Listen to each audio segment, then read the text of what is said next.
Welcome back to Celebrity Radio. It's Alex Belfield talking to some of the biggest stars in the world and some of my favourite people and new talent as well. And a man that's caught my eye is Atila. He's an amazing jazz singer and performer from the UK who's about to go to Las Vegas to perform with and for Buddy Greco for his 90th birthday. And I'm delighted to say Atila joins us on the phone now. How you doing? I'm very well, Alex. How about yourself? Do you know, I'm not bad, but not as good as you in a way, because you've got everything, haven't you? When you've got a core talent, you're always going to work. And that's what's amazing about musicians. That's a blessing, isn't it? It sure is. It sure is. I mean, it's been a great journey and, you know, a delightful experience along the way. And it's been a graft at times, but, you know, once you get there, it's more of a rewarding feeling as opposed to it happened overnight. It seems your act's very classy. I've seen the videos on YouTube and you're just about to start this tour as well as going to Vegas. I guess for you, you are always musical and always interested in the voice, and that's sort of a God-given gift because you can't teach a jazz musician how to be a jazz musician, can you? The thing with that is I've just done a lot of listening over the years, Alex, and I think that's the key to anything really. It's I feel that there's less heart in it when you technically train as opposed to listen and just feel what you're singing or playing or whatever you're doing, really. For you, standing in front of an audience, what's the biggest kick? Hearing that band behind you or looking at the audience in front of you? You know, it's a real mix. Sometimes it's great hearing the band, the big band, or even the small band, or, you know, even down to a piano. But the feeling I get when I can look at the front row and know that I've delivered my message in the lyric and they're feeling what I'm feeling, that's the biggest thrill for me. Your timing's brilliant. I mean, we look at what Bublé's done. He sort of helped bring this music back, and from that we saw Robbie Williams bring out those albums, and of course the Great American Songbook by Rod Stewart did incredibly well. We're going to always love this music. These songs are timeless, aren't they? They sure are, and that's the beauty of it. You can sing it to an audience, a young audience of 20-odd, and they will still enjoy it, but purely for the fact that they're great lyrics and it's a great melody and great music. Mm. And then we look at you and your name, Atila. Help me with that. How did that come about? It's a Turkish name. I guess some may argue it's Hungarian as well, and it really depends how far you go back. Right. But I'm Turkish Cypriot of origin, but I was, I guess, born and bred in the UK. In fact, an East End boy from birth. And how did this music find you? Because it is a bit strange that you're playing and singing the American Songbook when you could be playing other types of music. Yeah, I mean, I was always the odd one out at school. Just sticking an old Sinatra record on, I knew it was for me from that moment. And then I started venturing out to other artists, listening to phrasing, delivery of lyrics, looking into songwriters, and I kind of knew it was for me. Although the odd one out, I knew it was for me. I love Sinatra, and of course he would have been 100 years old last December. And we look at how he sung. People think that he did it so simply and all of that stuff, but actually he didn't. He was always slightly off, wasn't he? And I think that's what made him unique. He didn't worry about hitting the note perfectly. He was more interested in making you feel what the note was meant to feel. That's exactly it. And you're the first person that I've spoken to that's actually recognised that. It was more a feel for the lyric and putting that lyric across to his audience. And no, he wouldn't always hit the note. But there's something raw about that, and something, like, I guess, there's a sensitivity and an emotional quality about that, which gets everyone, you know. And I know your next project's looking at Nat King Cole, who again is another singer, totally unique. That voice is so splendid. Where is he in your sort of category of top singers? Nat is in my opinion, is up there with Frank. I mean, Frank's always going to be the governor. Nat had a certain quality to his voice, and his piano playing, of course, was exceptional. And for me, I thought it would be nice to visit the life of Nat, only because, you know, everyone's looking into Frank and you know, all those guys, and Nat, I feel, always gets a little left out. So we looked at Nat and his earlier material, more importantly, because there's some great material out there, and we decided to give it a go, just revive that part of Nat's life.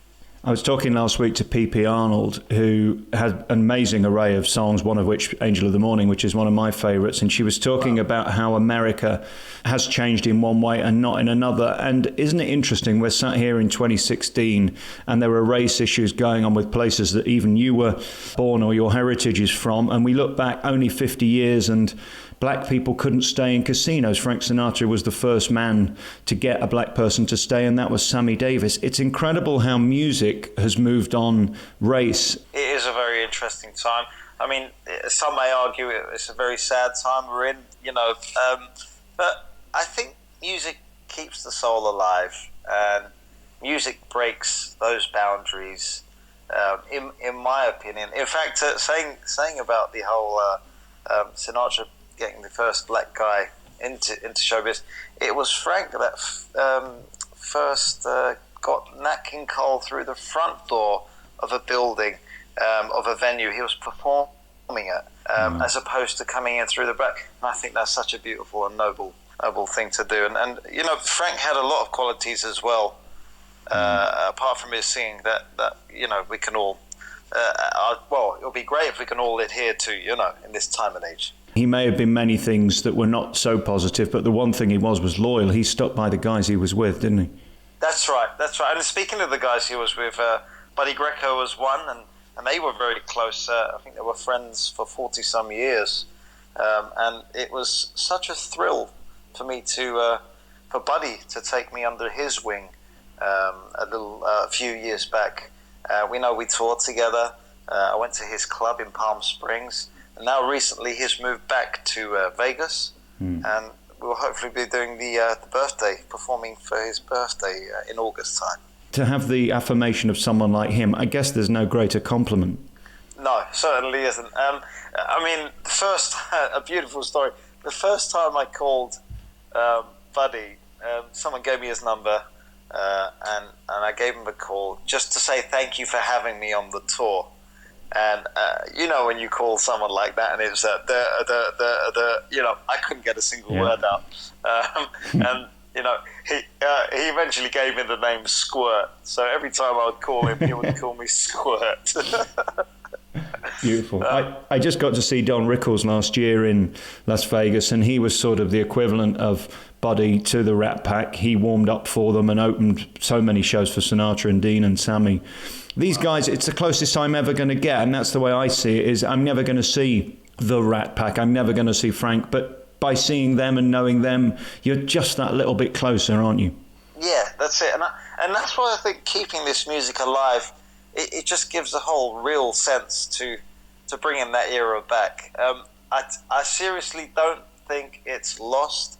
It's there. We just need to rekindle it, and put it out there, put it out there to a wider audience. And I think it has to be done live and well, and that's what you're about. I know there's a lot of people do Sinatra in karaoke bars, but what we actually need to hear is a 50-piece band bringing alive those wonderful scores, because we forget the reason these songs are so timeless is because they were so beautifully written and constructed musically.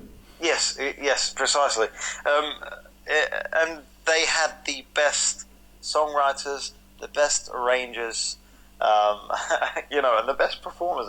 But like I say, there was a real sense about it all, and it didn't seem overproduced. I don't know if you know what I mean by that. It just didn't seem as glossy as it is these days, and I think that added to that feeling that you get when you listen to it, and everyone else gets when they listen to it.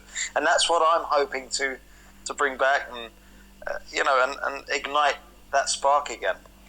You've always been at the top of your game. Even as a child, you're winning awards and professionally respected.